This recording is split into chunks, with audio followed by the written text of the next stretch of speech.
Na década de 1950, a cidade de São Paulo mergulhou em um cenário de medo. As ruas, antes movimentadas, tornaram-se silenciosas ao cair da noite, enquanto uma série de crimes brutais devastava famílias e chocava a população.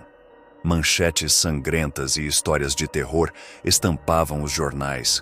Mas por trás desses eventos aterrorizantes, um nome em particular começava a surgir nas investigações: Benedito Moreira de Carvalho.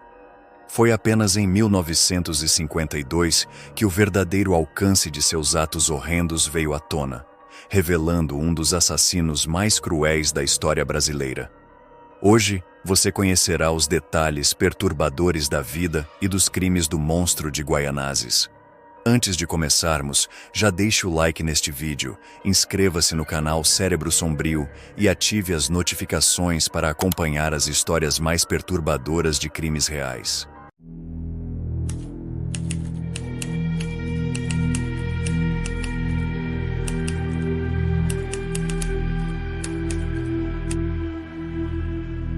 Este vídeo contém descrições detalhadas de crimes reais, incluindo violência sexual e assassinatos.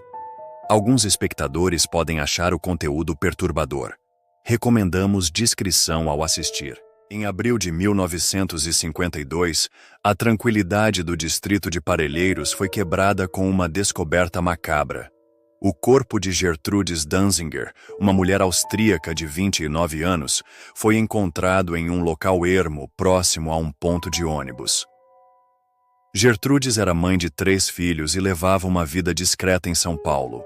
No entanto, sua rotina foi interrompida de forma brutal.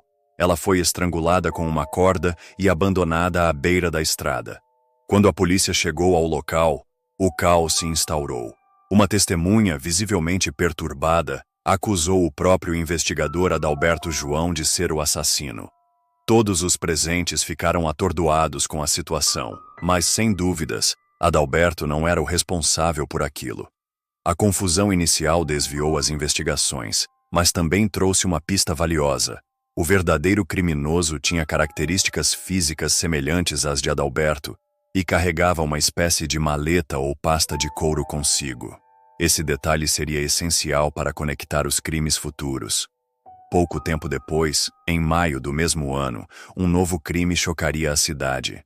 Namiko Sweat, uma garotinha de apenas 12 anos, desapareceu a caminho da escola em Santo André. Seu corpo foi encontrado horas depois, abandonado em um matagal próximo à estrada.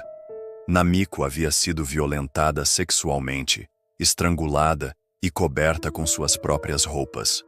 As autoridades ficaram perplexas com a violência do ataque e ainda mais devido à sua natureza única. O criminoso levou consigo apenas a pasta escolar da jovem, um detalhe que se tornaria uma marca registrada de seus atos. 2 dias depois, Maria de Lourdes Alves, de 18 anos, foi agredida no bairro de Cumbica, em Guarulhos. Quando o investigador Adalberto chegou para lidar com a ocorrência, a mulher imediatamente disse que ele era o agressor. Diante daquilo, a polícia percebeu que um único suspeito estava envolvido nos recentes ataques e homicídios. Após alguns dias, Messília Oliveira de Souza, também de 18 anos, foi agarrada por seu agressor perto de sua residência. A mulher foi estrangulada e levada a 50 metros de sua residência. Messília foi violentada e acabou morrendo no processo. Novamente, as autoridades perceberam que ela havia sido estrangulada com algum tipo de corda, assimilando assim a autoria e brutalidade do mesmo assassino. O que tornava esses crimes ainda mais aterrorizantes era a falta de limites do criminoso. Ele não escolhia apenas mulheres adultas como alvos. Maria Nishigawa, uma criança de apenas 11 anos, foi encontrada morta em São Bernardo do Campo, seguida de outras crianças de 8 e 11 anos que desapareceram enquanto iam para a escola. Em todos os casos, a ausência de suas pastas escolares e a violência sexual reforçava a assinatura do assassino. Um objeto aparentemente banal, mas carregado de simbolismo para o terror que ele causava.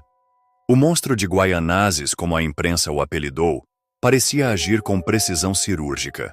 Ele atacava em horários estratégicos, Conhecia as rotinas de suas vítimas e desaparecia sem deixar rastros. Era como se ele fosse um fantasma, sempre um passo à frente das autoridades. As técnicas forenses da época eram limitadas, mas a persistência da polícia finalmente levou a um nome: Benedito Moreira de Carvalho. Ele era um homem com um histórico sombrio, tendo cumprido pena por crimes sexuais no passado. Os investigadores ficaram surpresos ao perceberem que ele era muito parecido com o investigador Adalberto João Kurt. Até mesmo ele próprio ficou anestesiado com a foto do suspeito. Seus trabalhos em serrarias próximas aos locais dos crimes levantaram suspeitas adicionais. Quando os registros de cartão de ponto foram analisados, descobriu-se que Benedito estava ausente ou desempregado nos dias dos ataques. Curiosamente, todos eles ocorreram próximo às serrarias, ou seja, próximo ao local em que ele conhecia muito bem. Um padrão que se tornou impossível de ignorar. Benedito era descrito como um homem reservado e solitário. Sua aparência era marcante: cabelos loiros, estrutura robusta e uma característica peculiar que se alinhava com as evidências dos crimes. Ele havia perdido alguns dedos da mão esquerda, e isso coincidia com as marcas deixadas no pescoço de suas vítimas.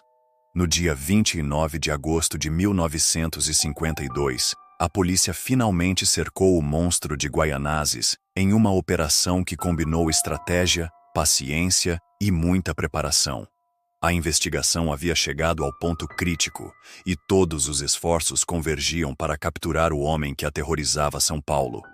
Disfarçados como operários, os investigadores chegaram antes do amanhecer, estacionando um caminhão velho em frente à casa de Benedito na Rua Ponciano. Cada movimento era calculado e os policiais estavam vestidos com roupas comuns, segurando ferramentas para não levantar suspeitas. A emboscada foi montada em silêncio absoluto enquanto o bairro permanecia adormecido. A tensão no ar era palpável e qualquer erro poderia significar a fuga do criminoso. Quando os primeiros raios de sol começaram a iluminar o horizonte, Benedito saiu de sua casa, segurando sua icônica pasta de couro marrom. Os agentes que observavam cada movimento se prepararam para agir no momento certo. Assim que ele cruzou o portão, os policiais o abordaram de forma rápida e precisa. Benedito não ofereceu resistência, mas o que carregava em sua pasta era aterrorizante.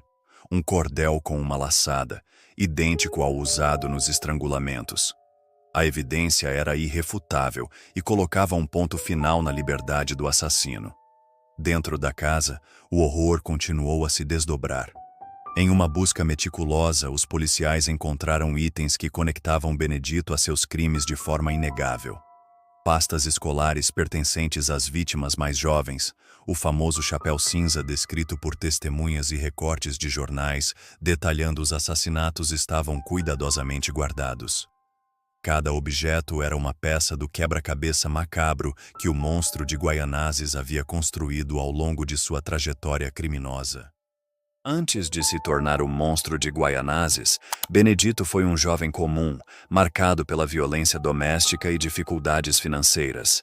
Ele cresceu em uma fazenda, apanhava do pai ao ponto de vomitar e desmaiar, e na adolescência, fugiu de casa para tentar recomeçar a vida. Trabalhou em diversos empregos e chegou a se casar, mas sua personalidade antissocial e seus impulsos violentos se tornaram impossíveis de conter.